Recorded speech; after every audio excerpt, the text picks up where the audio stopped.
నమస్తే అమ్మా.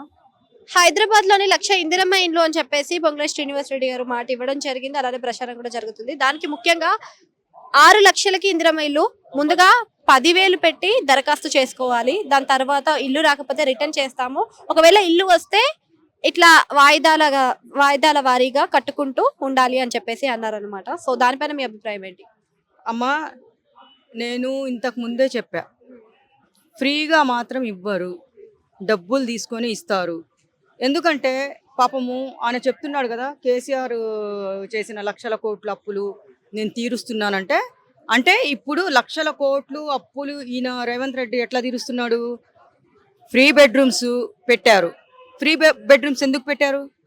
పేదవాళ్ళ గురించే కదా. డబల్ బెడ్రూమ్ ఇందిరమ్మ ఇల్లు అంటే అప్పు నుంచి అది ఇందిరమ్మ ఇల్లు అంటే ₹1 తీసుకోకుండా ప్రతి ఒక్కరికి ఫ్రీ ఇవ్వాల్సిన ఇల్లు ఈరోజు 6 లక్షలు తీసుకొని 10,000 కడితే మళ్ళీ అదేదో అది ఇంకోటి ఏంటంటే స్కీమ్ లాగా అది కూడా చిట్టీలేసి ఎవరిదన్నా పేరు వస్తే 100 మందిలో ఒకళ్ళకి వస్తే చాలా ఇల్లు.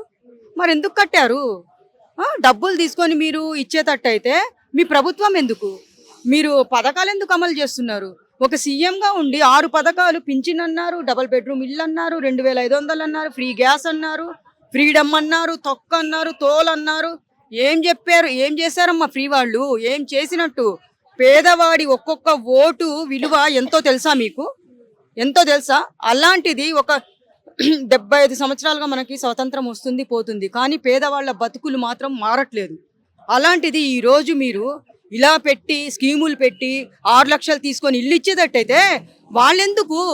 మనం లోన్లు తీసుకొని ఇల్లులు కొనుక్కుంటాం కదా, తొక్కలు వాళ్ళేంది మనకి ఇచ్చేది ఇల్లులు? మీరు ఫ్రీగా కట్టినప్పుడు ఫ్రీగా ఇవ్వండి ప్రభుత్వం. మీరు ఎందుకు ఇవ్వట్లేదు ఫ్రీగా? మరి అది కూడా లక్షేనా? ఎన్నున్నాయి అక్కడ కొల్లూరు దగ్గర చూడండి మీరు. మరి అలాంటప్పుడు ఎందుకు ఎందుకు డబ్బులు తీసుకొని ఇవ్వడం ఏంది? మరి టూ మచ్ కాకుంటే ఇది అంటే మీరు పేదవాళ్ళకి ఇచ్చిన హామీలు ఏమైపోతున్నాయి? ఇంకో కండిషన్ కూడా పెట్టారు. ఇంట్లో ఒక్కరు లేదా ఇద్దరు ఉంటే వారికి ఇల్లు లేదు అని చెప్పేసి ఇంకో కండిషన్ కూడా పెట్టడం జరిగింది. మరి ఈ విధంగా చూసుకున్నట్టయితే ఇలాంటి కండిషన్స్ పెట్టడం కరెక్టే అంటారా? అమ్మా, ఇది ఎట్లుందంటే ఏమన్నారు, హైడ్రా ఇల్లులు కూలగొట్టేస్తున్నారు, పేదవాళ్ళకి ఇల్లులు అన్నారు, అది కూడా లేదు. ఇప్పుడు ఒకరికి ఇద్దరికి ఏంది నాకు అర్థం కావట్లేదు. అంటే ఒకరికి ఉంటే ఇంట్లో ఎంతమంది ఒక్కరికే కదా ఇచ్చేది ఇల్లు డబుల్ బెడ్రూమ్, 100 మందికి ఇస్తున్నారా? ఇది చాలా అన్యాయం అమ్మా, చాలా దారుణము.